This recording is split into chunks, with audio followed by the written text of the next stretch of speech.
I want you to have this blessed assurance that God still answers prayers. Because there's someone who's been saved. Does God still answer prayers? He does. There are some of you, what the devil want to do to you is to drive you out of the place of prayers, making you feel you have been praying. What have you seen? Imagine if you were not praying, what would have become of your life? With all the prayer you are praying, you are still experiencing some of these things. Then imagine what would have become of your destiny. In 1 Kings chapter 18, verse 24, it said, and call ye on the name of your gods, and I will call on the name of the Lord. Can we read that other line together? I said, and the God that answered by fire, let him be God. And all the people answered and said, it is well spoken. God still answers prayers. Elijah said, let us go to the mountain. How long shall we stay between two opinions? Let the God that answered by fire, let him be God. Blessed assurance is that if he did in the days of Elijah, he still does today. Jesus said, my Father's house shall be a house of prayer. For him to say, my Father's house shall be a house of prayer, means God still answers prayers. If God does not answer prayer, his son would not have prayed. God in the form of man prayed because he knows God answers prayers. Mind the prayers you pray when you are in your condition, because God still answers prayers. Don't tell him to kill you because you are going through a phase, because God still answers prayers. Samson said he does not mind to die with his enemies, and he died with his enemies. Imagine if Samson had added to that heavy gifting a prayer life. What would have been the weight of Samson? Without a prayer life, you could imagine what became of Samson. Imagine if there was no prayer life. In Jonah chapter 1, Jonah was disobeyed God and entered the belly of the fish. In Jonah chapter 2, I think verse 1, if I'm not mistaken, the Bible says, and Jonah prayed. Then Jonah prayed unto the Lord his God out of the fish belly. Did God answer him? Go to verse 10 of Jonah chapter 2.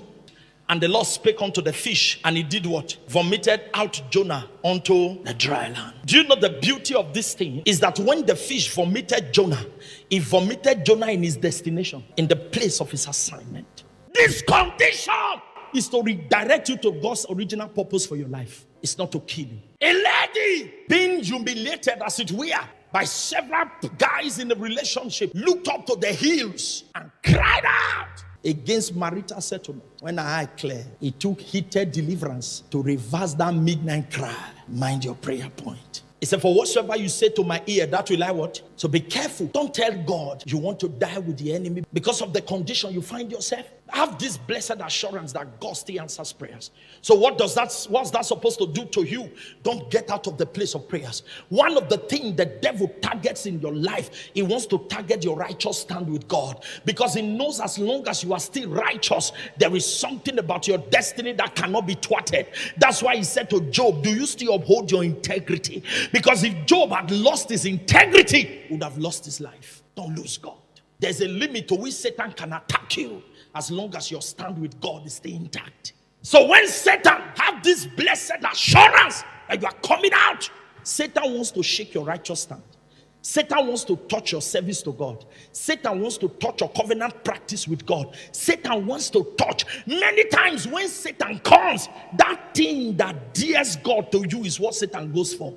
A lady got angry and said, I've kept my virginity all these years. What have I gotten for it? And she did what others do. That's how she became a single mother. Because not our destinies differ.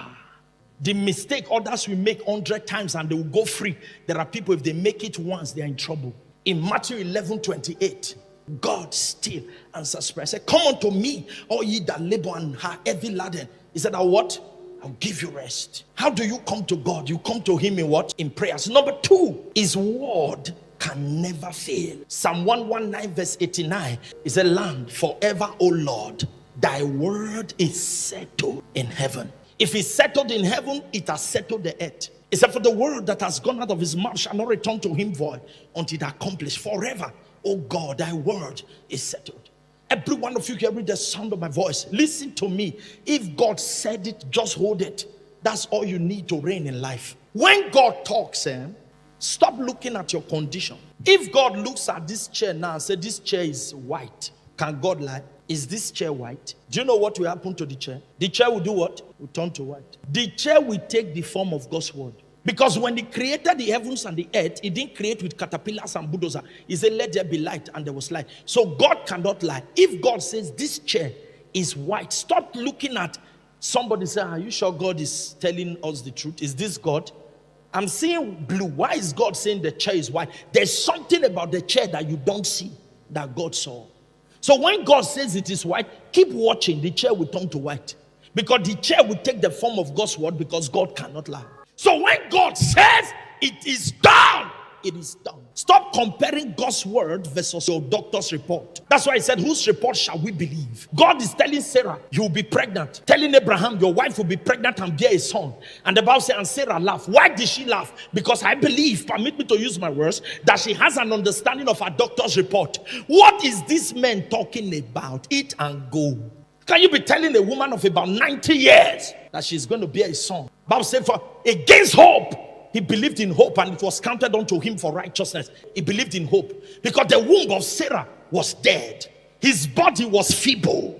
Yet his prophecy came to pass. Does that not tell you that God's word has an ability to recreate the dead in things? God said it. I believe. I have this assurance that God cannot lie.